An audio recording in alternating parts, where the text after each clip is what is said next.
Some people are so notorious that their names will echo forever in history. Some cases so shocking, people still react with such disgust even decades after their occurrence. One such man is Edmund Kemper, also known as the co-ed killer. Kemper took from their loved ones and families a total of 8 people. His are some of the most disturbing crimes you'll ever hear about, so why don't we get into it? Warning, we advise caution before proceeding with this video. Viewer discretion is advised. Edmund Emil Kemper III was born in Burbank, California on December 18, 1948. His father, Edmund Emil Kemper Jr., was a World War II veteran who, after the war, tested nuclear weapons at the Pacific Proving Grounds before eventually becoming an electrician. His mother, Clarnell Kemper, was a neurotic, domineering alcoholic who frequently belittled, humiliated, and abused young Edmund.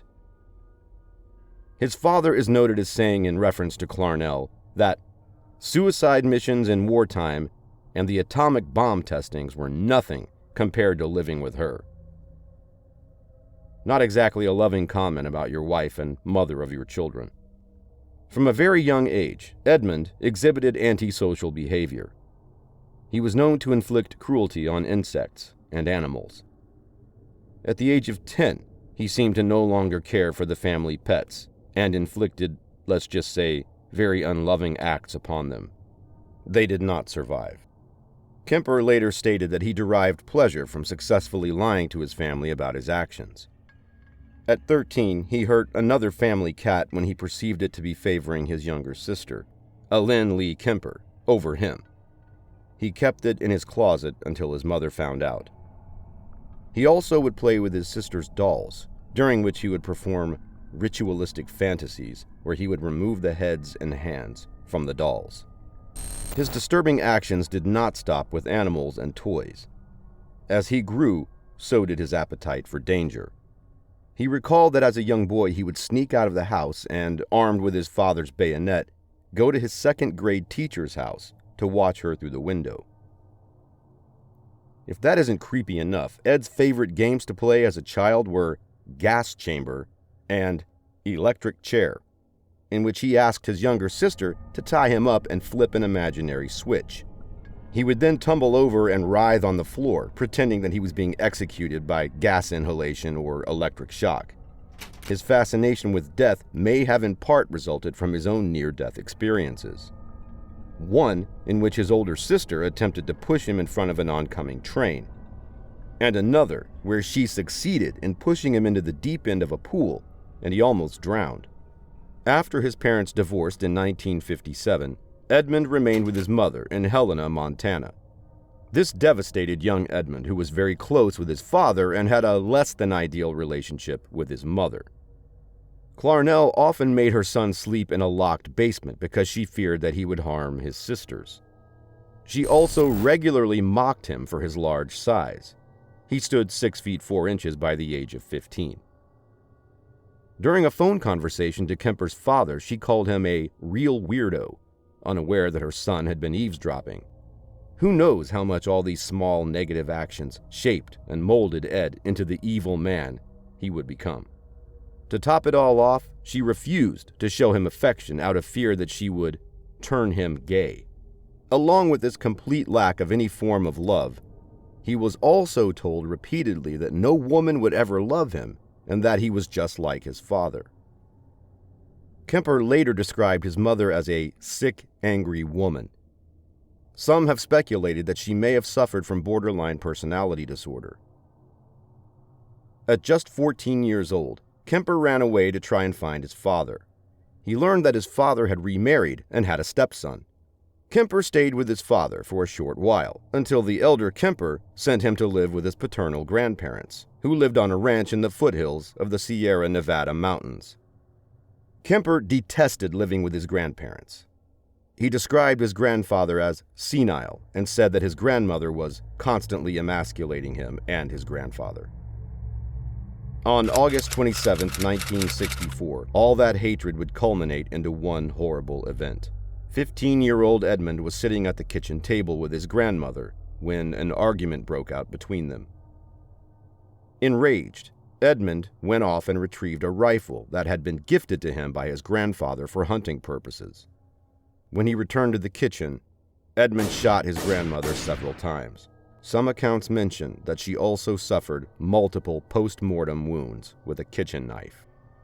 When his grandfather returned from the store, Edmund met him in the driveway, where he was shot next to his car. Edmund called his mother, who told him to call the police. After the authorities arrived, he was immediately taken into custody. After his arrest, Kemper said that he just wanted to see what it felt like, and testified he had to do the same to his grandfather so he would not have to find out that his wife was dead, that he would be angry with Kemper for what he'd done. Psychiatrist Donald Lund, who interviewed Kemper during adulthood, wrote, "In his way, he had avenged the rejection of both his father and his mother. Kemper's crimes were deemed incomprehensible for a 15-year-old to commit, and he was diagnosed as a paranoid schizophrenic. He was sent to Atascadero State Hospital, a maximum security facility in San Luis Obispo County that houses mentally ill convicts. At Atascadero, psychiatrists and social workers disagreed with the court psychiatrists' diagnoses. Their reports stated that Kemper showed no flight of ideas, no interference with thought, no expression of delusions or hallucinations, and no evidence of bizarre thinking. In fact, most reported him to be quite intelligent and introspective. He tested for an IQ of 136, over 2 standard deviations above average. Kemper was re-diagnosed with a less severe condition, a personality trait disturbance, passive-aggressive type. Later, on his time at Atascadero, he was given another IQ test, which gave a higher result of 145. Kemper became something of a favorite prisoner to his psychiatrists by being a model inmate. He was even trained to administer psychiatric tests to other inmates. One of his psychiatrists later said, "He was a very good worker, and this is not typical of a sociopath." He really took pride in his work.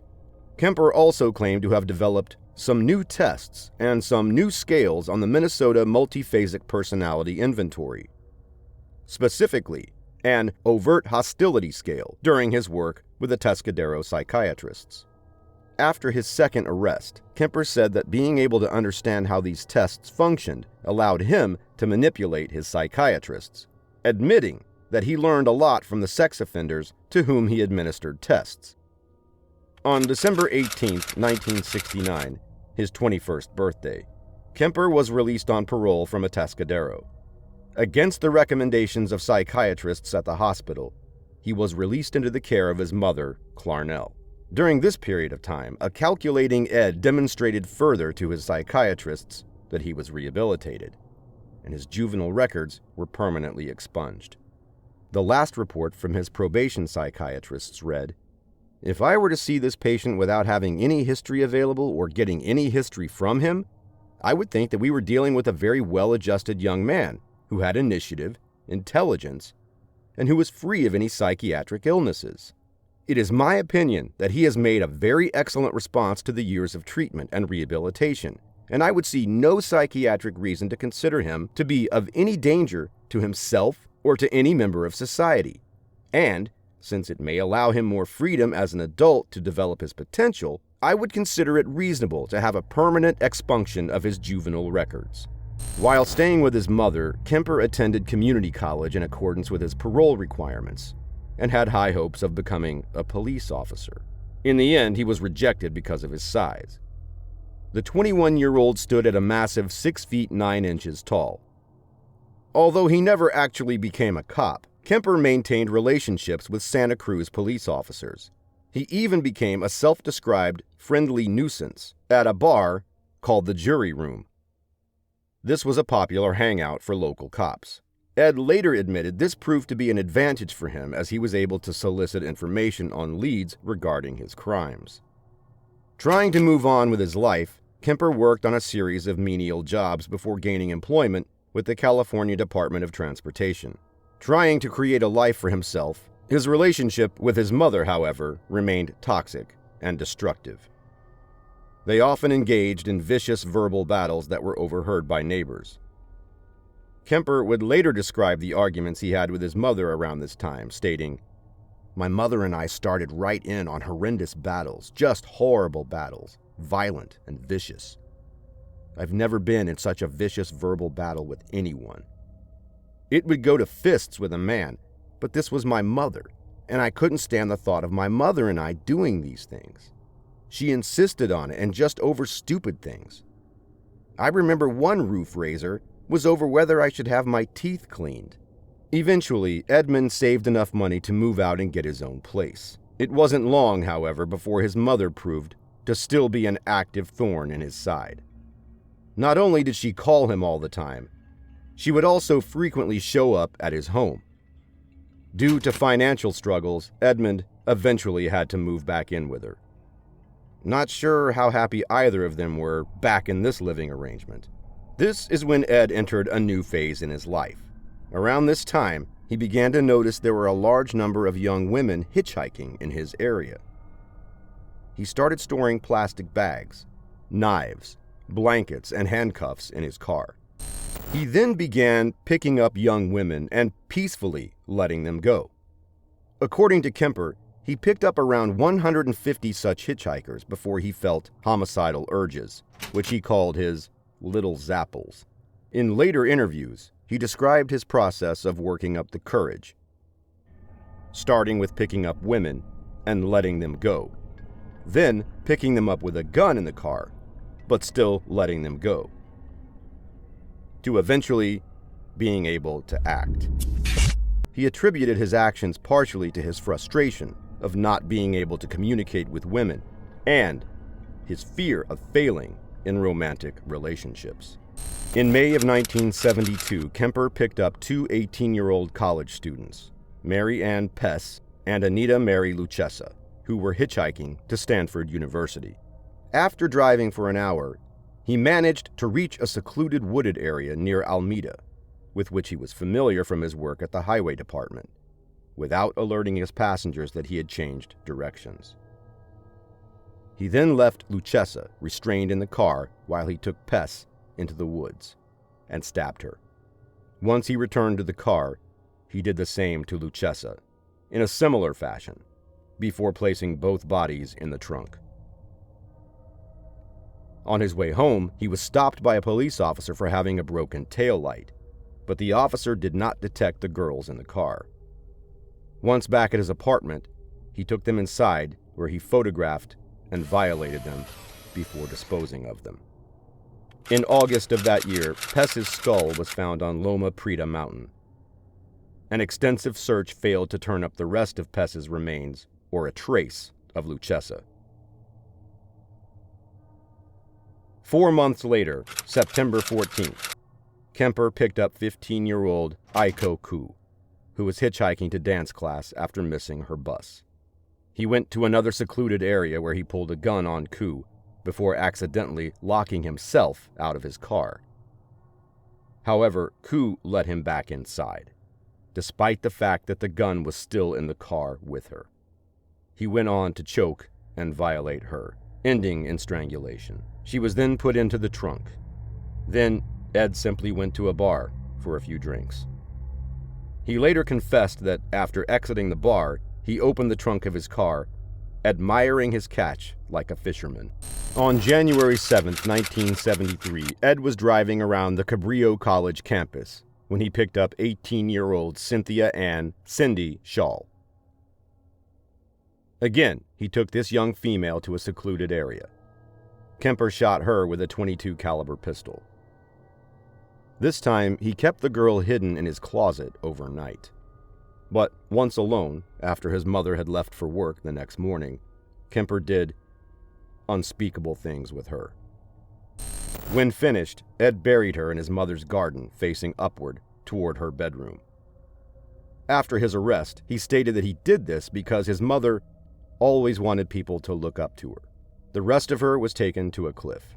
All but Shaw's head and right hand were recovered over the weeks following the disposal.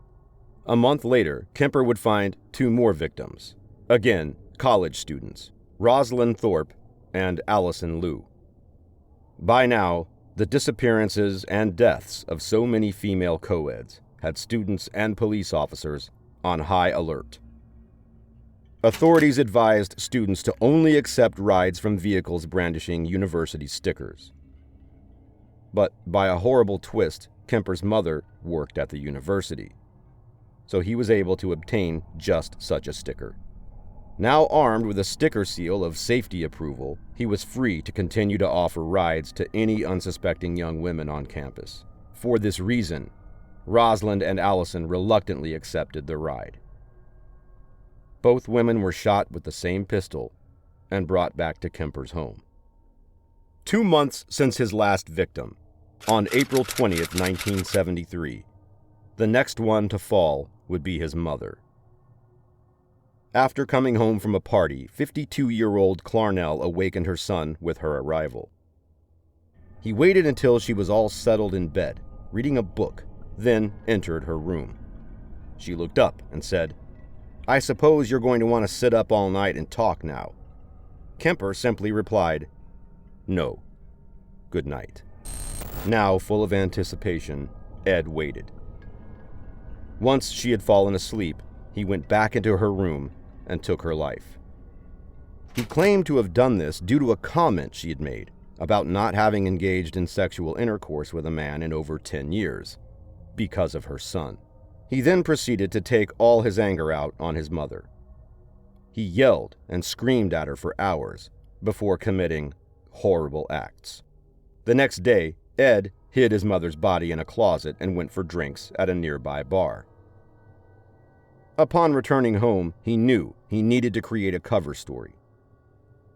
Another terrible crime was about to happen. Ed invited his mother's best friend, 59-year-old Sarah Taylor Sally Hallett, over for dinner and a movie. When Hallett arrived, Kemper strangled her as well. This was to create a cover story that his mother and Hallett had gone away together on vacation. After hiding both bodies, Kemper left a note for police. Kemper fled his mother's home and drove non-stop to Pueblo, Colorado, dosing himself with caffeine pills to stay awake. He had armed himself with weapons, believing there would be a manhunt for his capture. When he didn't hear anything on the radio, he called the police himself and confessed to the murders. However, the police did not take him seriously, and he was told to call back later. He called again and asked to speak with one of the officers he knew personally, and confessed again. Ed then waited patiently for the authorities to arrive and take him into custody. On top of confessing to the murder of his mother and her best friend, Kemper also told officers of his 6 other victims. When asked in a later interview why he turned himself in, Kemper said, "The original purpose was gone. It wasn't serving any physical or real or emotional purpose. It was just a pure waste of time. Emotionally, I couldn't handle it much longer. Toward the end there, I started feeling the folly of the whole damn thing. And at the point of near exhaustion, near collapse, I just said, to hell with it, and called it all off." In an interview, Kemper was brought to tears and recalled he felt physically ill after hurting his mother. He maintained that he hated her, but he did love her, in what he described as an irrational process. Kemper tried twice to commit suicide while in custody. Due to his confessions, Kemper's defense team's only option was to plead not guilty by reason of insanity. 3 court-appointed psychiatrists found Ed Kemper to be legally sane. One of the psychiatrists, Dr. Joel Fort, investigated his juvenile records and the diagnosis that he was once psychotic. Kemper admitted to knowing his actions were wrong, and he had shown signs of malice aforethought. He revealed in an interview that he had planned for a week before he actually took his mother's life. Kemper took the stand during his trial and testified that he killed the victims because he wanted them for myself, like possessions, and attempted to convince the jury that he was insane based on the reasoning that his actions could have been committed only by someone with an aberrant mind. He said that 2 beings inhabited his body and that when the evil personality took over, it was kind of like blacking out. After 5 hours of deliberation, the jury found Kemper guilty on all 8 counts of first-degree murder. Kemper asked for the death penalty, but California had placed a ban on capital punishment. He instead received 8 consecutive life sentences. Kemper was incarcerated in the same prison block as other notorious criminals such as Herbert Mullen and Charles Manson. Today, Kemper is still serving his time in the General Population Unit. He was in charge of scheduling other inmates' appointments with psychiatrists and was an accomplished craftsman of ceramic cups. He was also a prolific reader of audiobooks for the blind. A 1987 Los Angeles Times article stated that he was the coordinator of the prison's program and had personally spent over 5,000 hours narrating books with several hundred completed recordings to his name. Kemper retired from these positions in 2015 after he suffered a stroke and was declared medically disabled. While imprisoned, Kemper has participated in a number of interviews, including a segment in the 1982 documentary The Killing of America, as well as an appearance in the 1984 documentary Murder, No Apparent Motive. His interviews have greatly contributed to the understanding into the minds of serial killers. FBI profiler John Douglas described Kemper as among the brightest prison inmates he interviewed and capable of rare insight for a violent criminal. One such insight is that the co-eds he killed were surrogates for his mother, his true target.